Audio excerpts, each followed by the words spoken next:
حدیث نمبر 112 حدثنا قتيبة بن سعيد قال حدثنا مالك بن أنس عن ابن شهاب عن أنس بن مالك رضي الله عنه أن النبي صلى الله عليه وآله وسلم دخل مكة وعليه مغفر فقيل له هذا ابن خطل متعلق بأستار الكعبة فقال اقتلوه.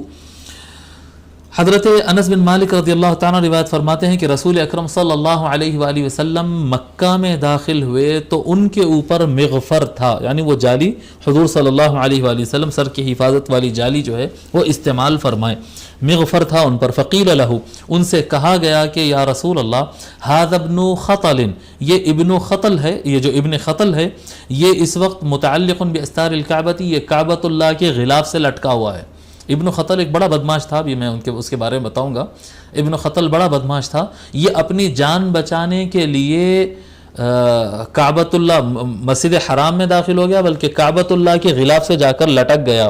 جی فقال اقتلوه، حضور صلی اللہ علیہ وآلہ وسلم فرمائے کہ اس مقام پر بھی اس کو قتل کر دو. مسئلہ یہ ہے کہ مسجد حرام کے اندر جانے کے بعد کوئی کسی کا خون نہیں بہاتا، وہاں پر کسی کو قتل کرنے کی اجازت نہیں ہے.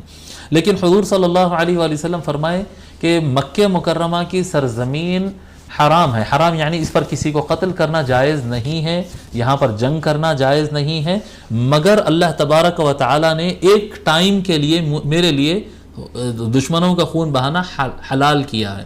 جی یہ پہلے بھی حرام تھی، حرمت ہے اس زمین کی، آگے بھی حرمت ہے، لیکن ایک ٹائم ہے جس میں اللہ تبارک و تعالی نے مجھے اجازت دی ہے کہ اب یہاں پر یہ کارروائی کی جا سکتی ہے. تو اس وقت فتح مکہ کے موقع پر آقا صلی اللہ علیہ وآلہ وسلم جب داخل ہوئے تو پرامن طریقے سے، یعنی ایسا گھیراؤ اتنی قوت کے ساتھ داخل ہوئے کہ دشمن جو مشرکین مکہ وغیرہ تھے، ابو سفیان کی قیادت تھی، یہ سب نے دیکھ لیا کہ اب مقابلہ ہی نہیں کر سکتے، تو انہوں نے ہتھیار ڈال دیے. اور حضور صلی اللہ علیہ وآلہ وسلم فرمائیں کہ جو اپنے گھر میں داخل ہو گیا اس کو امن ہے.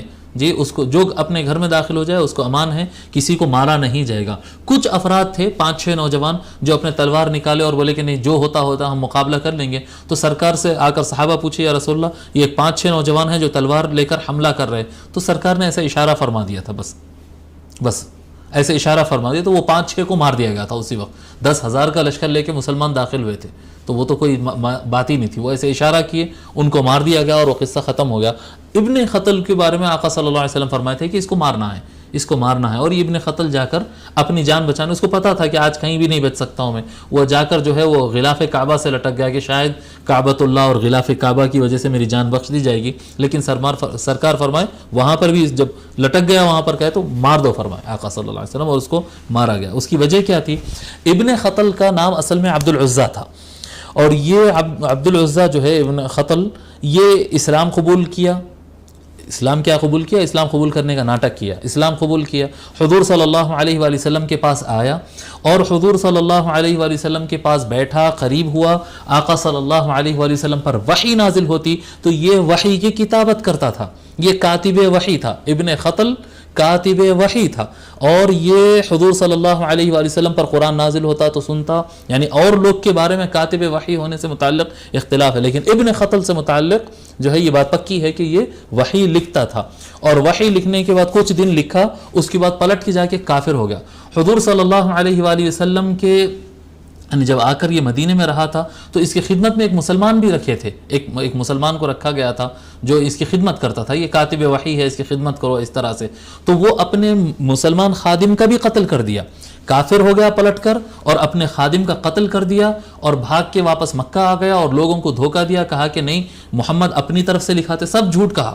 حضور یعنی قتل بھی کر دیا اور حضور صلی اللہ علیہ وآلہ وسلم پر جھوٹا الزام لگایا کہ ان کے اوپر وحی نازل نہیں ہوتی اور یہ اپنی طرف سے لکھاتے ہیں بول کر بات کو پھیلایا. یعنی لوگوں کو اسلام سے روکنے کی محنت کیا، کوشش کیا، اور باضابطہ پیسہ خرچہ کر کر یہ شخص جو ہے گانے والیوں کو خریدا تھا، یعنی ایسے باندیوں کو خریدا تھا جو سنگنگ میں گانا گانے میں بڑے اچھے تھے، ویسے اس کو زیادہ اماؤنٹ خرچ ہوتی، تو خوب پیسہ بھی خرچہ کیا اور گانے والیوں کو لایا اور ان کو ایسا کلام لکھ کر یا جمع کر کے دیتا تھا جو حضور صلی اللہ علیہ وآلہ وسلم کے خلاف ہو. اور آقا صلی اللہ علیہ وآلہ وسلم کا مذاق اڑانا، آقا صلی اللہ علیہ وسلم کے خلاف بولنا، اس طرح سے گانے گواتا تھا. ایک عام آدمی کہے تو کم لوگ سنیں گے، لیکن اگر گانے گائے لگائے, وہ بھی عورتوں سے اگر گانے لگائے تو لوگ زیادہ سے زیادہ جمع ہوتے اور سنتے.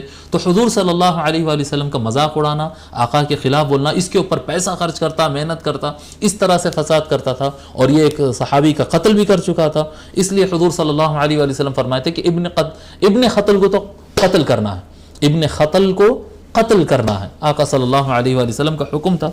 تو اب مسئلہ کیا ہے پھر؟ اب ایک خیال آئے گا کہ بھئی کلمہ بھی پڑھا تھا اور وحی بھی لکھا تھا, تو کتابت وحی اگر کوئی اسلام قبول کرے, کوئی اسلام کا اعلان کرے, کوئی وحی لکھے یا کچھ کرے, یا اس طرح کے اور بھی کوئی اچھے کام کرے, اعتبار اس بات کا ہوتا ہے کہ وہ بعد میں کیا کیا ہو.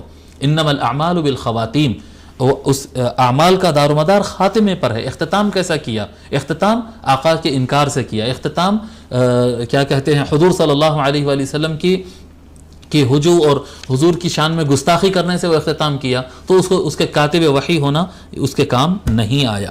ٹھیک ہے.